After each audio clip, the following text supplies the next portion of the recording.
الحمدللہ الذی جعلنا من المتمسکین بولایت امیر المؤمنین علی بن ابی طالب علیہ السلام والائمۃ المعصومین۔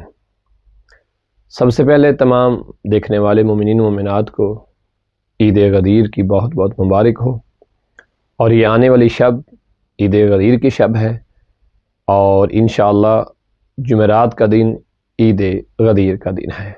یاد رہے، عید غدیر کے حوالے سے آج آپ تمام مومنین کی خدمت میں 12 اعمال ذکر کریں گے، جن کو آپ کوشش کریں کہ ضرور انجام دیں۔ اس سے پہلے کہ اعمال کی تفصیل بیان کی جائے، یاد رہے کہ عید غدیر کا دن وہ دن ہے کہ جس دن اللہ سبحانہ و تعالی نے اپنے پیغمبر پر نعمتوں کو مکمل کر دیا، اور اس دین کو مکمل کرنے کے بعد اس دین پہ اللہ راضی ہو گیا اور اس دین کو قبول کر لیا۔ اور اس کی وجہ کیا ہے کہ جناب رسول خدا صلی اللہ علیہ وآلہ وسلم نے امیر المؤمنین علیہ السلام کی ولایت و امامت کا اعلان فرمایا، اور اپنے بعد انہیں اپنا خلیفہ اور جانشین کے طور پر امت کو ان کا تعارف کروایا۔ اس لیے اس دن کی بڑی اہمیت ہے، بڑی خصوصیت ہے۔ اس دن میں جو آپ نے سب سے پہلا عمل کرنا ہے، اس دن کا غسل کرنا ہے۔ دوسرا عمل جو آپ نے انجام دینا ہے وہ آپ نے روزہ رکھنا ہے، اور یاد رہے کہ عید غدیر کے روزے کی بہت بڑی اہمیت ہے۔ بعض روایات میں موجود ہے کہ یہ روزہ 60 سال کے گناہوں کا کفارہ ہے، یہ روزہ 60 سالوں کے گناہوں کا کفارہ ہے، اور بعض روایات میں موجود ہے کہ یہ روزہ جو ہے وہ 1,00,000 مہینے کے روزوں کا ثواب رکھتا ہے، اور بعض روایت میں ہے کہ 60 مہینوں کے روزے کا ثواب رکھتا ہے۔ اور بعض روایات میں موجود ہے کہ جس نے غدیر کا روزہ رکھا اس سے ثواب کیا ملے گا کہ گویا اس کا مقام ایسا ہے کہ اس نے دہر کے برابر روزہ رکھا۔ اور بعض روایات میں موجود ہے کہ ایک ایسا شخص ہو کہ جب وہ دنیا میں آیا ہو اور وہ قیامت تک زندہ رہا ہو اور اس نے مسلسل روزے رکھے ہوں، ایسا روزہ رکھنے کا ثواب یوم عید غدیر کا روزہ رکھنے کا ثواب ہے۔ اور جو یہ روزہ رکھے گا، اللہ اسے 100 حج اور 100 مقبول عمروں کا ثواب بھی عنایت فرمائے گا۔ لہٰذا عید غدیر کے دن کا روزہ ممکن ہو تو ضرور رکھا جائے۔ پہلا عمل غسل کرنا، روزہ رکھنا۔ اس دن کو یوم تبسم کہا جاتا ہے۔ روایات میں موجود ہے امام رضا علیہ السلام نے اسے یوم تبسم فرمایا، لہٰذا مسکرانا۔ تیسرا عمل اس دن کا یہ ہے کہ جب بھی مومنین سے ملیں مسکرا کر ملیں، اور اس کے ساتھ ساتھ مومنین کو مٹھائی کھلائیں۔ اگلا عمل جو آپ نے کرنا ہے وہ اس دن نماز پڑھنی ہے۔ نماز 2 رکعت نماز ہے یوم عید غدیر کے نام سے، قربتاً الی اللہ تعالی۔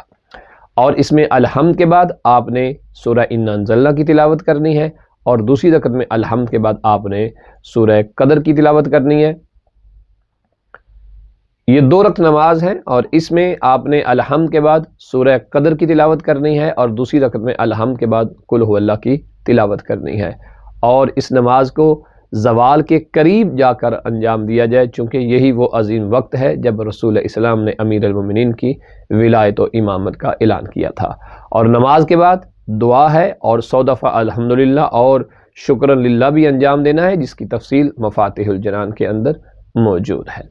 اس کے علاوہ ایک اور عمل ہے، وہ بھی نماز کا عمل ہے، اور اس میں 2 رکعت نماز پڑھنی ہے، اور اس میں الحمد کے بعد آپ نے 10 مرتبہ انا انزلنا، 10 مرتبہ آپ نے آیت الکرسی، اور 10 مرتبہ آپ نے قل هو اللہ کی تلاوت کرنی ہے۔ اس کی تفصیل بھی مفاتیح الجنان کے اندر موجود ہے۔ اس کے علاوہ مومنین کے گھر جائیں، مومنین سے ملاقات کریں، مصافحہ کریں، اور مومنین سے مصافحہ کرنے والوں پر اللہ کا خاص لطف و کرم اور عنایت ہوگی۔ مومنین کو مٹھائی کھلائیں، ولو کچھ بھی کھلائیں۔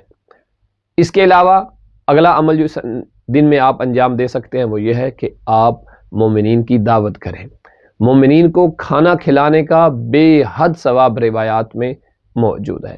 اس کے علاوہ آپ کوشش کریں، اگر کوئی مومن شیعہ اہل بیت کا چاہنے والا آپ سے ناراض ہے، اور ناراضگی کوئی ایسی نہیں خدا نہ خواستہ کہ اسے معاف نہ کیا جا سکتا ہو، جتنی بڑی بھی ناراضگی ہو، آج خوشی کے دن پر اس بندہ مومن کو امام علی علیہ السلام کی محبت کے طور پر معاف کر دیا جائے۔ معاف کرنے کا مطلب یہ نہیں کہ آپ اعلان کرتے پھریں اللہ کی بارگاہ میں اسے معاف کر دیں، اہل بیت کی بارگاہ میں اسے معاف کر دیں۔ اس کے علاوہ صدقہ دینے کا بہت زیادہ ثواب ہے، آپ صدقہ دیجئے۔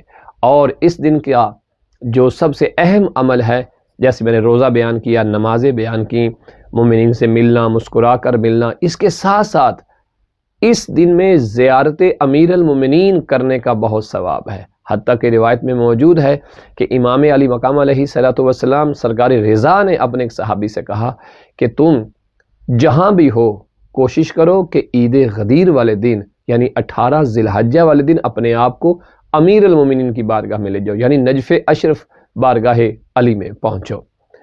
تو اس دن آپ دور نزدیک دونوں سے سرکار امیر المومنین علی علیہ السلام کی زیارت کر سکتے ہیں، زیارت پڑھ سکتے ہیں۔ مفاتیح الجنان میں 3 زیارتیں موجود ہیں جو اس دن کے ساتھ تعلق رکھتی ہیں، ان زیارتوں کی تلاوت کیجیے، اور بالخصوص زیارت امین اللہ یوم غدیر والے دن ضرور پڑھیے۔ ان زیارتوں کی تفصیل بھی مفاتیح الجنان کے اندر موجود ہے۔ یہ وہ مختصر اعمال ہیں جو آپ تمام مومنین کی خدمت میں پیش کیے ہیں۔ آپ مزید اعمال کے لیے مفاتیح الجنان کے اندر رجوع کریں، وہاں دیکھیں کہ کون کون سے اور اعمال کیے جا سکتے ہیں۔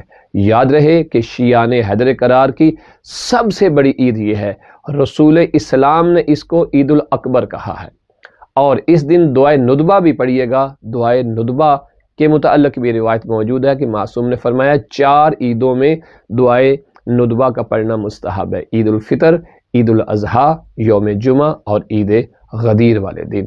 تو اللہ نے آپ اور مجھے توفیق دی ہے عید غدیر منانے کی، تو دعائے ندبہ امام زمانہ علیہ السلام کو بھی ضرور یاد رکھیے گا۔